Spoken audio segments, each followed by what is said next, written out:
Sound check, check. K, the best.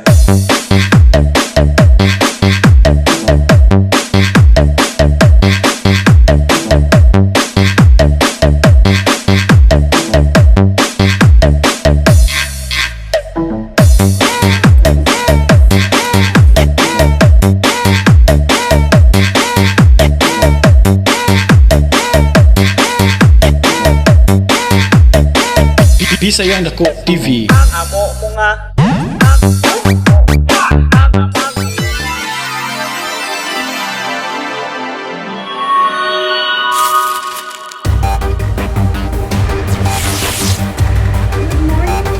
Mega love shoutout po sa lahat ng nanonood dyan, guys. Kamusta po ang bagong taon nyo dyan?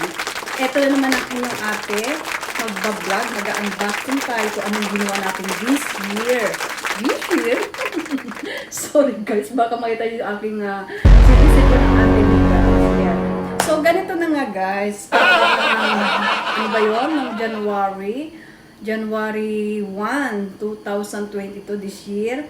Pumunta po kami ng Mitsu Outlet. Naghanap po kami ng Pukong-Bukuro. So, anyway, mga mahal. Kasi outlet yun eh. Ito na ngayon guys. Unboxing natin para hindi na tayo magtagal. Mega love shopping nga pala kay Honey po. Nagpukong-Bukuro din siya ng mga dress tsaka with bag. O, naabutan niya yung mga mura talaga. So, sa akin, hindi ako nakaabot. Meron man, hindi ko gusto yung items nila guys. So, yun. Ito na. Eto na nga. Eto na nga. Woo! Eto na nga si Michael Kors. Face. Eto. So, yun guys. Yun na makita kasi super bigat. Oh, what else? Super haba. Oo, yan. So, one by one. Abangan natin yung mga sale. Ay, oh my God. Oh, yan, na siya. Ito po yung kanilang, tawag ba dyan? Baliktad. Michael Kors. Ayan guys, ang inyong ate ay namili ng January 1. At hindi siya kasama sa Pukong-Bukuro guys. Yung happy bag na sinasabi nila dito sa Japan. Hindi siya hindi siya kasali. May 70% lang po. Pero malaki na yung 70% oh. Wow!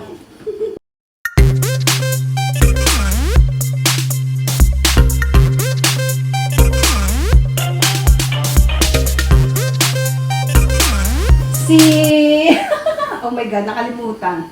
Sino ba? Ito si Kenly Tote. Ayan, ang bagong labas nila guys. Si Kenly Tote ng Michael Kors. Let you see.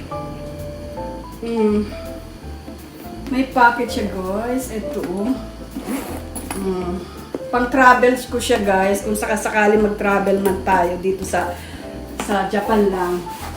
Kasi nga, hindi pa tayo nakakalayas. Hindi pa tayo nakakarating ng Pilipinas. Ayan ang kanilang bonggang Kenly. Ay, meron siyang ayan. Meron siyang sling. O, diba? Hindi kasi yata ang ko dito, laptop eh. Pataas lang. Ayan guys. Oh, ito siya guys. Like this. Gold na gold siya guys. I like this. O, diba? O, diba? Bongga ka day, bongga. Mega love siya ako sa mga mahilig sa mga bag dyan. Isa na ako doon. O, diba? Ayan guys. May mga packet-packet din siya. O, meron pa siyang like this. May packet siya sa loob guys. Meron pa siyang dalawa rito. Ayan. May mga packet siyang dalawa. And then dito sa malaki. O, diba? O, diba? Ayan si Kenly. Si Kenly Tote po siya. Nagkakalaga siya guys ng magkano ba? 22,000 yen. Sa pesos, 11,000 pesos guys. And then kung sa regular price niya, 77,000 yen. Kung hindi siya 70%. Nagkakalaga kaya yun ng 38,500 pesos kung sa regular. So, naka-discounted siya ng 70% discounted. Nakuha lang natin siya ng 11,000 pesos sa year, 22,000 yen. Ayan, guys. Oh, ayan siya, guys, ha. O, ibaba natin. So, ito yung pangalawang i-unboxing natin, guys. Si Emilia Sashi, guys. Yes. Ayan, open natin, guys. So, baliktad. Ayan, guys. Si Emilia. Deep in the shadows, I know it's hard to put one foot in front of the other. Yeah, Emilia. Ganda niya, guys. Look. Ayan. Open natin kung ano itong nasa loob niya. Oh, meron din siyang sling bag. Sling na kasama, including dito sa ating nabili. Ayan. So, yun. Okay to, pang harabas to. So, ano yung nasa loob? Meron din siya, guys, ng certificate. Mga manual. Ayan. Ang sa loob niya, guys, oh, wow! 3 compartment like this. Oh, ito siya, guys. 1, 2, 3. Oh, ang luwag ng loob, guys. May mga pakit-pakit pa siya, oh. Ayan, guys, oh. Diba? Pwede to pang hataw. Pang round pa, oh. Oh, diba? Tapos ang kanyang design. So, nakuha lang natin din siya kasi sale, 70%. 22,000 yen. Yes, sa peso. Tingnan natin kung magkano sa pesos. So, Emilia, nasa 14,850 sa peso. Sa yen pala, 29,700. Ayan. Pag regular price niya, guys, 77,000 yen. Nagkakalaga yun ng 38,500. Oh, nakuha lang natin siya ng big discounted. So, kailangan natin palitan muna pansamantala kasi ayaw kong ma-discount si Gucci. Shoutout kay Gucci, not endorsed. So, ito.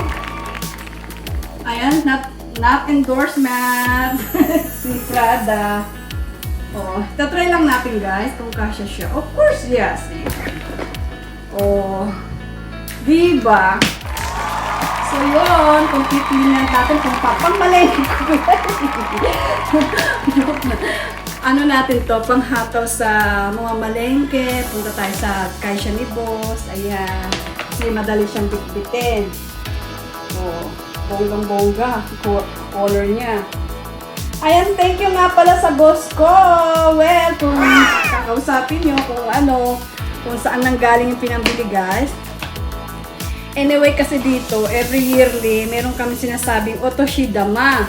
Yung po yung New Year gift. Yung New Year gift po ay binibigay yan ng mga kamag-anak. Oo, yes, kamag-anak po. So, yung nangyari, nagpadala yung mga hipag ko po mula Okinawa at Yokohama. Pinaano kay boss. So, si boss naman, tinanong ako kung ano daw gusto ko. Sabi ko, ikaw bahala. Kasi, syempre, siya yung may hawak ng pera. So, pumunta kami Mitsu Outlet. Kala ko kakain lang kami kasi doon kami nag-celebrate ng New Year. Kahit may handa sa bahay, umaalis po talaga kami. Yun, nabili ni boss. Sabi niya, punta tayo dito. Alam kong nadik sa bag. So, oh my God, thank you naman. I'm very appreciated. Ayun, di ba, bongga? Ayun, yung kalahati, natanggap ni boss, yung sa Otoshidama, 10 lapad, guys. So, yung kalahati noon. Kasi ito lahat, 51,700 yen. Nagkakalaga siya sa pesos ng 25,850. Yung dalawang items na to sa discounted 70%. So, regular naman to, kung dalawa, 77,000 yen. Maabot siya ng 154,000 yen. So, mahal yun. Nasa 77,000 pesos naman. O, diba? Doon na tayo sa mura, may discounted. Ayun. Bagong gising ang atin yun. Nag-vlog ako kaagad kasi alam nyo, daming gawa ngayon. Ayan, maraming salamat po sa mga nanonood. Sana na-enjoy nyo yung bagong taon. I love you all. Mega shout out. Ayan, maraming salamat sa nagtutubig sa akin.